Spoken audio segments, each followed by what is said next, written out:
www.hazratfirozmemon.org حضرت مولانا عبدالرؤوف کروی صاحب دامت برکاتہم مفتی صاحب دارالعلوم کے ہیں. ان کی کتاب قربانی کے فضائل اور مسائل اس میں سے آج کل پڑھ کر سنایا جا رہا ہے.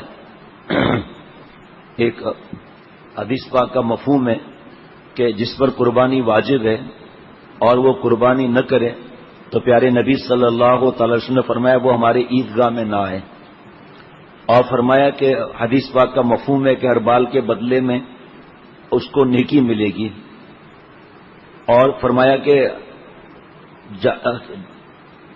پہلا قطرہ گرے گا جیسے ہی تو اللہ تعالیٰ نبی صلی اللہ علیہ وسلم فرماتے ہیں کہ تمہارے سارے گناہ معاف ہو جائیں گے اور پھر 70 گناہ بھاری کر کے میزان میں رکھے جائیں گے. اور حضرت والا رحمۃ اللہ علیہ سے بار بار سنا. حضرت شیخ الحدیث ماں زکریا صاحب رحمۃ اللہ علیہ کتاب سے پڑھ کر کئی بار سنایا. حضرت مولانا شیخ الاسلام حضرت مفتی محمد تقی عثمانی صاحب دامت برکاتہم کی کتاب سے بھی پڑھ کر سنایا.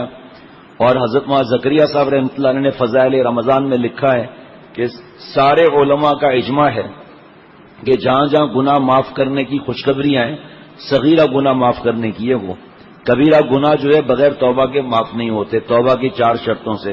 اور یہ بھی حضرت نے فرمایا، لکھا ہوا ہے پہلے کا، تھوڑا سا ضروری باتیں لکھی ہوئی ہیں کہ فرمایا کہ نیت اپنی صحیح رکھا کریں قربانی کے وقت، ہر نیک کام میں نیت صحیح رکھا کریں. اور فرمایا کہ پورا برس حضرت کے پرانا لکھا ہوا ہے پورا برس شادی، کپڑے، دعوتیں، سیر تفریح میں خرچہ کرتے ہیں اور قربانی نہیں کرتے. حالانکہ واجب بھی نہیں کرتے. سارا سال آپ سوچو 11 مہینے 20 دن اور کتنا خرچہ کرتے ہیں. اب بچت کا آدمی سوچے تو 500 روپے ہر مہینے میں جمع نہیں ہو سکتا، 300 روپے ہر مہینے جمع نہیں ہو سکتا. 500-700 روپے قرضہ لے لیا، قربانی ہو گئی. اور اتنا خرچے ڈریسوں پر، گرمیوں کی ڈریس، سردیوں کی ڈریس، عیدین کی ڈریس، اور قربانی نہیں کرتے.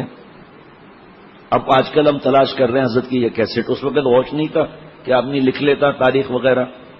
اب یہ تو مسئلہ مفتی صاحب ہی بتائیں گے کہ قرضہ لے کر جو ہے وہ ایک مالدار کا، مفتی صاحب سے پوچھ لیں، میں بتا دیتا ہوں، اشارہ کر دیتا ہوں کہ مالدار نے قربانی کا جانور لیا اور وہ بھاگ گیا تو مالدار کے لیے کیا حکم ہے؟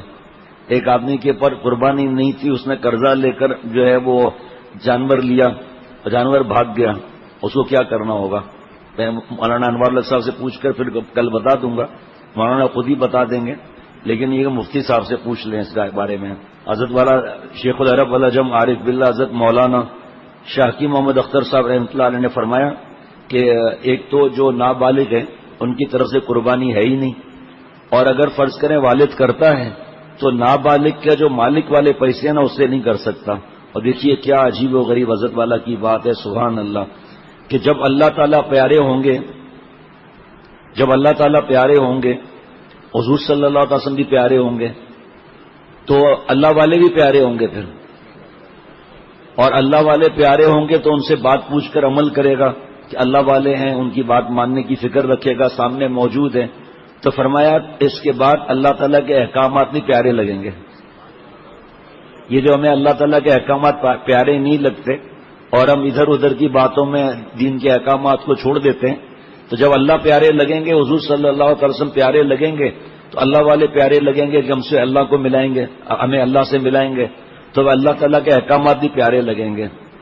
پھر حضرت والا نے اوپر جو میں نے لکھا ہے، پھر حضرت والا نے فرمایا کہ جو لوگ سگریٹ، پان، نسوار، یہ میں نے بیچ میں لکھا ہے کیبل کا کرایہ، یہ پھر میں نے لکھا ہے SMS پر اور ٹیلی فونوں پر خرچہ کرنا، لڑکیوں پر خرچہ کرنا، ہوٹلوں میں خرچہ کرنا، مختلف اوقات میں جن کو سمجھ نہیں، نیو ایئر، ویلنٹائن ڈے، سالگرہ اور مختلف اللہ تللے پر خرچہ کرتے ہیں.